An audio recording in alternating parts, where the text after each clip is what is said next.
je ne pensais pas qu'on pouvait vivre de la photo. Je pensais que certains pouvaient vivre de la photo, mais que c'était quelque chose de tellement anecdotique que ce n'était pas pour moi. Bienvenue pour cette émission de Déclencheur. La photo, comme vous ne l'avez jamais entendu. Ma vie réelle, entre guillemets, un jour m'a lassé. Donc j'ai décidé de changer de vie. Et puis là, je me suis dit, mais quitte à changer de vie, autant faire quelque chose que tu aimes faire à 100%, qui est vraiment ta passion. Et je me suis dit, on verra bien. Si ça marche pas, mais on va se lancer dedans.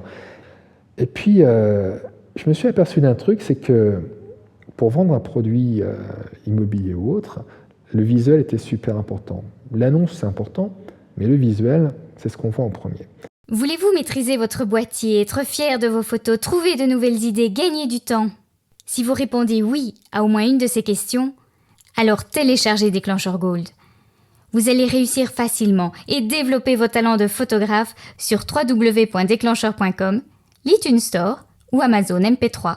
Ça veut dire que quand je suis dans un hôtel, il y a toujours ces petites brochures d'hôtel qui présentent, etc. C'est le genre de photos que tu vas faire? C'est le genre de photos que je vais faire. C'est aussi très valable à l'heure actuelle sur l'Internet parce que les hôtels communiquent énormément par le biais de sites Internet ou même de mails groupés, de choses comme ça. Donc ces photos-là, en général, c'est les photos que je vais réaliser. Celles que tu peux voir aussi dans des magazines parce que les photos servent aussi pour la communication. Je sais pas, on va prendre un exemple tout bête, genre Madame Figaro, ils ont souvent une page tourisme où tu as des photos d'hôtels. C'est vrai que la photo à l'heure actuelle est amenée à voyager sur des supports. On a des fois des surprises très rigolotes. Tu peux te retrouver dans El Japon alors que ce n'était pas du tout prévu au départ. L'hôtel te dit bon, on va faire un site internet. Je fais un système de forfait qui leur donne les droits pour une durée déterminée pour toute utilisation français-étranger, de manière à ce qu'ils ne soient pas obligés de revenir vers moi à chaque fois qu'un magazine quelconque les appelle, et puis on négocie tout ça au départ. C'est beaucoup plus simple. C'est la vocation de la photo à l'heure actuelle, ça doit être souple. Les gens me disent, on ne pensait pas que vous alliez rester aussi longtemps. Ils s'imaginaient que j'allais arriver, que ça allait être le régime 35 heures, et que j'allais faire 6 heures de prise de vue, qu'on allait prendre 2 heures pour manger, que je vais partir. C'est pas ma façon de faire. Après, il y a quand même des photographes qui ont des méthodes de travail différentes.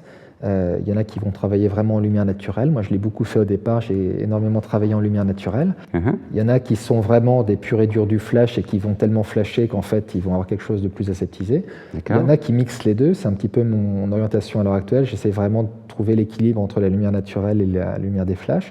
Et il y en a qui vont créer des ambiances.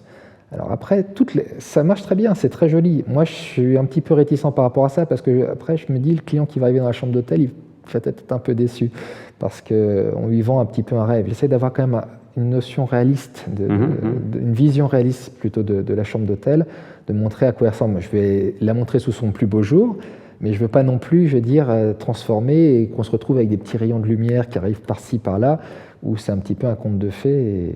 Mais je pense qu'un client qui est déçu par un hôtel parce qu'on lui a vendu, entre guillemets, un rêve qui n'est pas là à l'arrivée, va pas revenir, il ne va pas forcément en parler en bien. Et à l'heure actuelle, avec tous les réseaux, genre Booking, TripAdvisor, etc., où il y a vraiment une place importante sur les commentaires des clients, on peut éviter de faire ça.